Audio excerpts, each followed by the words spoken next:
Hello friends, welcome back to my YouTube channel. Goa university का PhD notification आ चुकी है। यह नोटिफिकेशन है 25/10। ये नोटिफिकेशन है 25/10/2024 के।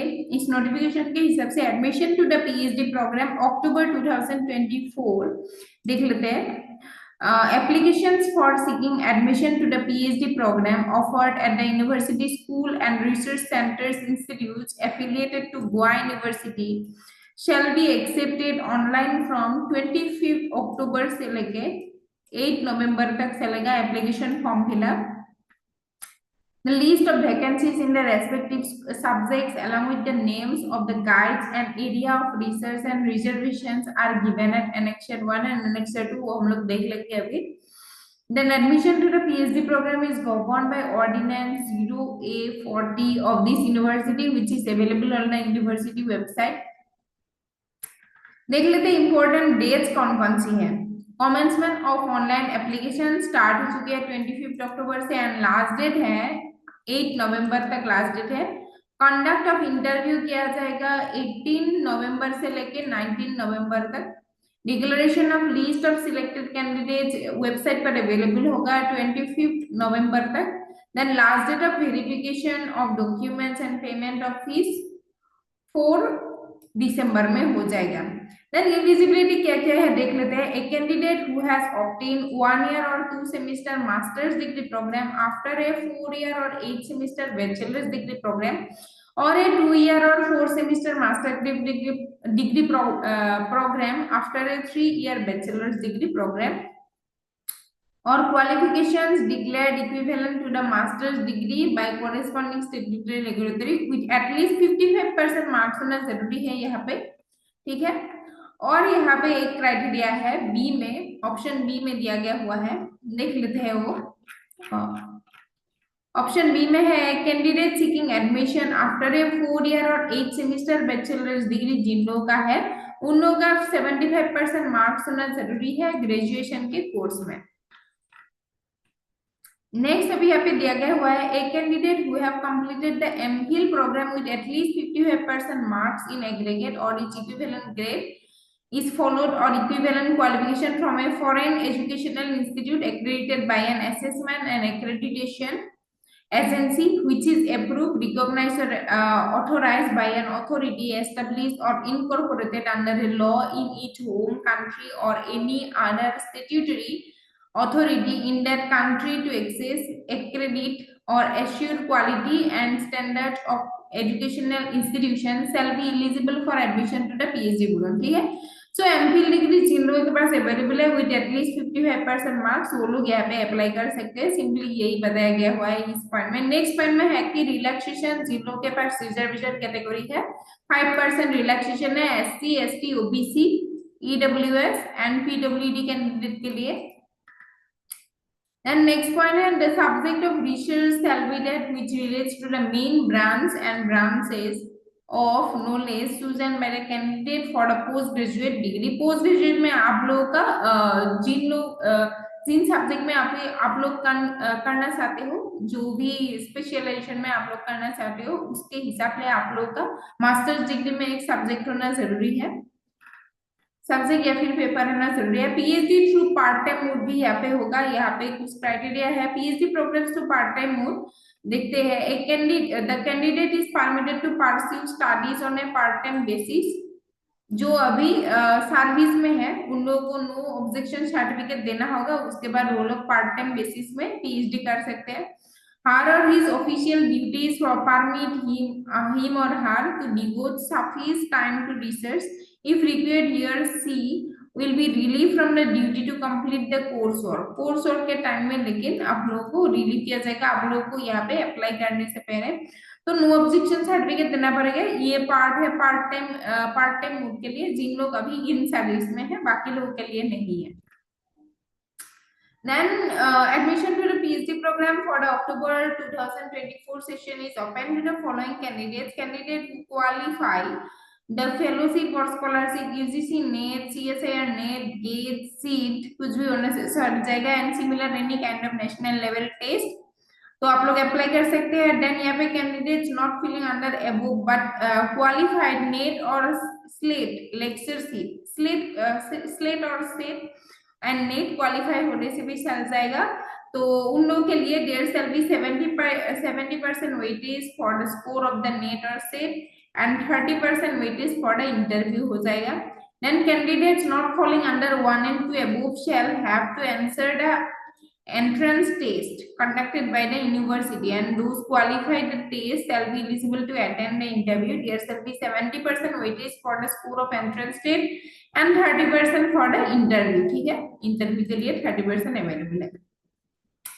देन यहाँ पे एक क्राइटेरिया है एमफिल डिग्री, जिन लोग ने डिस्टेंस मोड में किया है वो लोग इलिजिबल नहीं है, उन लोग का एमफिल डिग्री मतलब यहाँ पे काउंट नहीं किया जाएगा। नेक्स्ट पॉइंट देख लेते हैं क्या है यहाँ पे। ये तो हो गया। नेक्स्ट पॉइंट देख लेते हैं क्या है। All the candidates who are qualified in the Goa university PhD entrance test conducted by the university held in the session of August 2023 and August 2024। जिन लोगों की क्वालिफाई हो चुकी थी पहले ही गोवा यूनिवर्सिटी के पीएचडी एंट्रेंस टेस्ट में अगस्त 2023 एंड अगस्त 2024 में, वो लोग यहाँ पे अप्लाई कर सकते हैं directly. Then senior citizen who are otherwise qualified but exempted from appearing at the entrance test। ठीक है, तो जिन लोग अगस्त 2023 एंड अगस्त 2024 के एग्जाम में क्वालिफाई कर चुके हैं एंट्रेंस एग्जाम, उन लोग एंट्रेंस एग्जाम से एग्जेम्प्टेड हो सकते हैं, अप्लाई कर सकते हैं, बट एंट्रेंस एग्जाम से एग्जेम्प्टेड है, डायरेक्टली इंटरव्यू में कॉल किया जाएगा। देन सीनियर सिटीजन जो है वो लोग भी एंट्रेंस एग्जाम से एग्जेम्प्टेड हो सकते हैं। देन एप्लीकेशन प्रोसेस आप लोगों को इस वेबसाइट पे जाकर करना होगा। Candidates are required to apply online on the GUMS portal by the visiting following link. ठीक है, application portal link, documents to be uploaded at the submitting on the online application, statement of marks of post graduation तो देना ही पड़ेगा आप लोगों का। Then MPhil जिन लोगों के पास है या फिर नेट स्लेट जो भी है आप लोगों को वो आप लोगों को अपलोड करना होगा।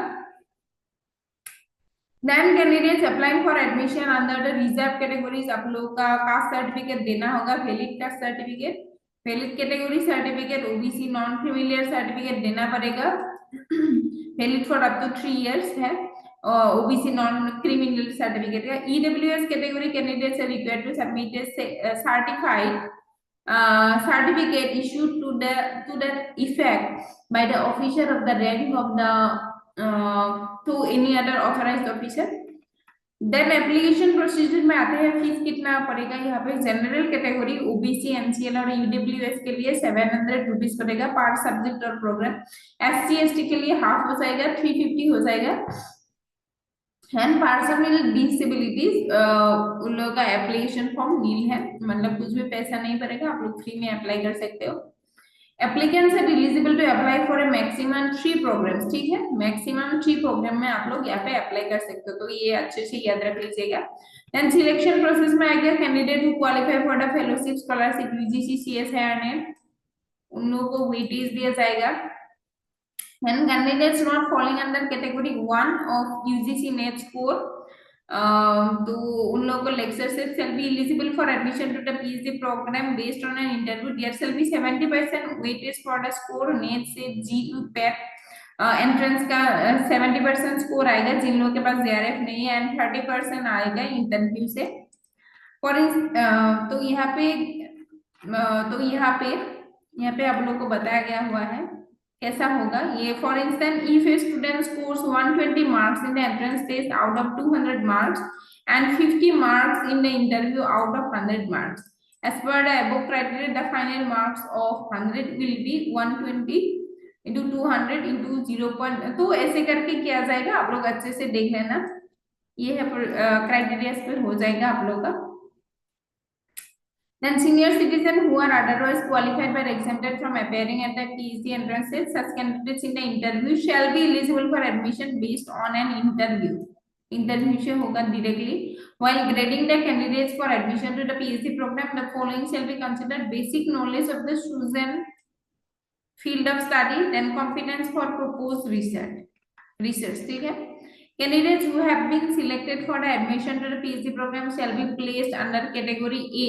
जिन लोगों के पास JRF है, candidates who haven't been selected for admission to the PhD program shall be placed under category B. जिन लोगों के पास JRF नहीं है वो लोग category B में आ जाएगा. Entrance या फिर 70% वेटेज दिया जाएगा आप लोगों का स्कोर के हिसाब से एंड बाकी का 30% दिया जाएगा इंटरव्यू के हिसाब से एंड कैटेगरी 1 में आएगा 100% आप लोगों का इंटरव्यू से ही आ जाएगा. Then the selection committee may provide a list of additional candidates as waitlisted candidates against the recognized research supervisor along with the reservation category. These candidates shall be listed under category C में आ सकता है वो लोग. Then in case of tie in scores, preferences shall be given to those who have awarded JRF. ठीक है. Score अगर same आ गया तो जिन लोगों के पास JRF है उन लोगों को फर्स्ट प्रेफरेंस दिया जाएगा. देन नेक्स्ट जिन लोगों के पास क्लियर है एमफिल डिग्री, जिन लोगों के पास एमफिल डिग्री जिन लोगों के पास है उन लोगों को ज्यादा प्रेफरेंस दिया जाएगा. Every candidate shall have to reside within the territorial jurisdiction of Goa University during the first 3 years of the period of research leading to PhD degree. ठीक है, फर्स्ट 3 ईयर में आप लोग को गोवा यूनिवर्सिटी के अंदर ही रहना पड़ेगा कोर्स वर्क के बाद भी. ठीक है. For assistance and clarification candidates may send their queries to this link पर आप लोग गूगल फॉर्म में ये लिंक अवेलेबल है तो ये लिंक में आप लोग कोई भी क्वेरीज है तो आप लोग डाल सकते हो यहाँ पे. देन अभी देख लेते हैं कौन कौन सी डिपार्टमेंट में क्या क्या वैकेंसीज आए हुए हैं. तो यहाँ पे फैकल्टीज का नाम भी दिया गया हुआ है कौन कौन सी फैकल्टीज अभी यहाँ पे स्कॉलर ले रहे हैं. तो इंग्लिश डिपार्टमेंट में 2 फैकल्टीज स्कॉलर ले हुए हैं. टोटल सीट्स अवेलेबल है 5 सीट्स टोटल अवेलेबल है इंग्लिश डिपार्टमेंट में. देन फ्रेंच डिपार्टमेंट में एक ही फैकल्टीज ले रहे हैं इस बार तो यहाँ पे 2 सीट्स अवेलेबल है फ्रेंच डिपार्टमेंट में. देन मराठी डिपार्टमेंट में 3 सीट्स अवेलेबल है. कोंकणी डिपार्टमेंट में 1 सीट अवेलेबल है. ये है स्पेशलाइजेशन, आप लोग को स्पेशलाइजेशन में करना पड़ेगा. देन हिस्ट्री डिपार्टमेंट में टोटल 4 सीट्स अवेलेबल है. यहाँ पे 3 एंड एक प्रोफेसर लेगा 1 तो यहाँ पे टोटल 4 सीट्स अवेलेबल है. पॉलिटिकल साइंस में टोटल 2 सीट्स अवेलेबल है. ठीक है. देन सोशल वर्क में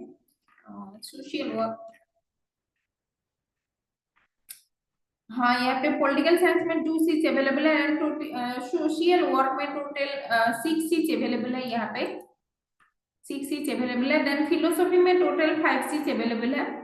एक प्रोफेसर के अंदर जाएगा 2. देन अगेन एक प्रोफेसर के अंदर 2 सीट जाएगा. देन और एक प्रोफेसर के अंदर 1 सीट अवेलेबल है. देन फिजिक्स डिपार्टमेंट में टोटल मिला के 14 सीट्स अवेलेबल है. ये सब फिजिक्स डिपार्टमेंट का सीट है, सभी फिजिक्स डिपार्टमेंट का सीट है. तो यहाँ पे टोटल 14 सीट्स अवेलेबल है. मैथमेटिक्स में टोटल 6 सीट्स अवेलेबल है मैथमेटिक्स में. ठीक है. तो ये बाकी इलेक्ट्रॉनिक्स का सीट है इलेक्ट्रॉनिक्स डिपार्टमेंट में. इन प्रोफेसर इस बार लेगा स्कॉलर तो टोटल 2-1 करके सीट्स अवेलेबल है. टोटल यहाँ पे भी 6 सीट्स अवेलेबल है इलेक्ट्रॉनिक्स डिपार्टमेंट में भी. देन बॉटनी डिपार्टमेंट में 1 सीट अवेलेबल है. इस ये होगा सुपरवाइजर तो 1 सीट अवेलेबल है बॉटनी डिपार्टमेंट में. बायोटेक्नोलॉजी डिपार्टमेंट में टोटल यहाँ पर भी टोटल 9 सीट अवेलेबल है बायोटेक्नोलॉजी डिपार्टमेंट में. ठीक है. देन माइक्रोबायोलॉजी डिपार्टमेंट में भी बहुत सीट अवेलेबल है. ये सब माइक्रोबायोलॉजी डिपार्टमेंट का सीट है. ठीक है. आप लोग अच्छे से वीडियो को पॉज करके देख लेना. ये सब माइक्रोबायोलॉजी डिपार्टमेंट का सीट है. देन जूलॉजी डिपार्टमेंट में 4 सीट्स अवेलेबल है. केमिस्ट्री में भी टोटल ये सब केमिस्ट्री डिपार्टमेंट का सीट अवेलेबल है. केमिस्ट्री डिपार्टमेंट में आ जाएगा ये सीट. ठीक है.